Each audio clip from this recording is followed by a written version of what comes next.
السلام علیکم ورحمۃ اللہ وبرکاتہ۔ جن حضرات نے چینل کو سبسکرائب نہیں کیا تو سبسکرائب کر کے بیل بھی لازمی دبایا کریں تاکہ فوراً پتہ چل سکے کون سا وظیفہ آ چکا ہے اور پھر بعد میں آپ لوگ آرام سے دیکھ سکیں۔ جزاک اللہ خیر۔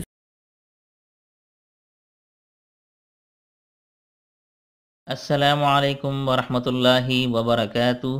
آج کا جو وظیفہ ہے وہ نہایت مجرب وظیفہ، اور جیسا کہ آپ لوگوں نے ٹائٹل میں پڑھا بھی ہے کہ سوئے ہوئے شخص سے کس طرح آپ نے معلوم کرنا ہے، تو اس حوالے سے میں آپ سے ایک چھوٹی بات یہ کہنا چاہوں گا کہ یہ عمل جو آتا ہے وہ جاسوسی کے کام میں آتا ہے، ٹھیک ہے؟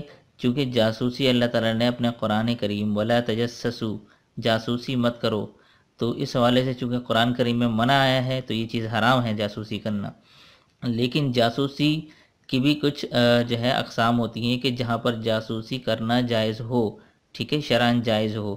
تو اس لیے اگر آپ یہ وظیفہ کرنا چاہیں تو پہلے کسی مستند عالم دین یا مفتی سے یہ کنفرم کر لیں کہ جو آپ کرنے جا رہے ہیں وہ کس حوالے سے کرنے جا رہے ہیں، ان کے سامنے مسئلہ رکھیں۔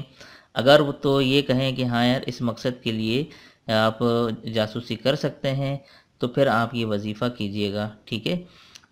یہ میں ابھی آپ کو لے کے چلتا ہوں وظیفے کی طرف۔ تو یہ دیکھیں پارہ نمبر ہے 20، ٹھیک ہے، میں نے پہلے سے کھولا ہے، اور اس کی صورت ہے سورۃ النمل۔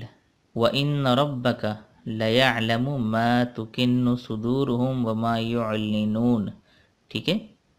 تو یہ جو آیت ہے یہ آیت نمبر 73 سے لے کر یہاں تک، فَهُمْ مُسْلِمُونَ، یہاں تک نوٹ فرما لیں۔ یہ دیکھیں آیت نمبر ہے 81، یہاں سے لے کر وَإِنَّ رَبَّكَ سے لے کر مسلمون تک، یہ چند آیتیں ہیں جو آپ نے سانپ کے کھال کے اوپر یہ لکھنی ہے۔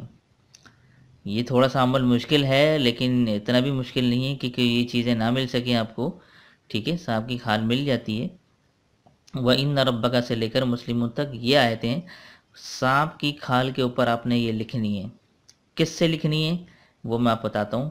جو بارش کا پانی ہے وہ زعفران اور گلاب کا پانی، یہ تینوں پانی یعنی بارش کا پانی ہو گیا، زعفران اور گلاب، ٹھیک ہے، یہ تینوں چیزیں مکس کر کے آپ نے اس سے یہ چند آیتیں لکھنی ہیں سانپ کی کھال کے اوپر، اور جب وہ سویا ہوا ہو تو یہ چیز اس کے سینے پہ رکھ دیں، تو وہ اس کے اندر جتنے بھی راز ہوں گے جو آپ اس سے نگلوانا چاہ رہے ہیں، جو کہ وہ جب وہ جاگتا ہے اور آپ اس سے پوچھتے ہیں تو وہ راز بتانا نہیں چاہتا، تو وہ اس وظیفے کی مدد سے وہ جو سویا ہوا شخص ہوگا وہ اپنے تمام راز اگل دے گا، سب کچھ وہ بتا دے گا جو اس نے کیا ہے، ٹھیک ہے؟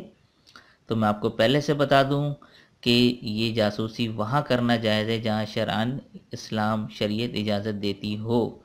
امید کرتا ہوں آج کا وظیفہ آپ لوگوں کو پسند آیا ہوگا۔ اس حوالے سے، اس وظیفے کے حوالے سے کوئی سوال ہو تو مجھے کمنٹس میں ضرور پوچھیں، میں اس کا انشاءاللہ جواب تفصیلی آپ لوگوں کو دوں گا، اور اس ویڈیو کو آگے شیئر بھی کریں اور اس چینل کو ضرور سبسکرائب کریں تاکہ جو بھی نئی ویڈیوز میں ڈالتا ہوں اس کی الرٹس آپ تک پہنچ جایا کریں۔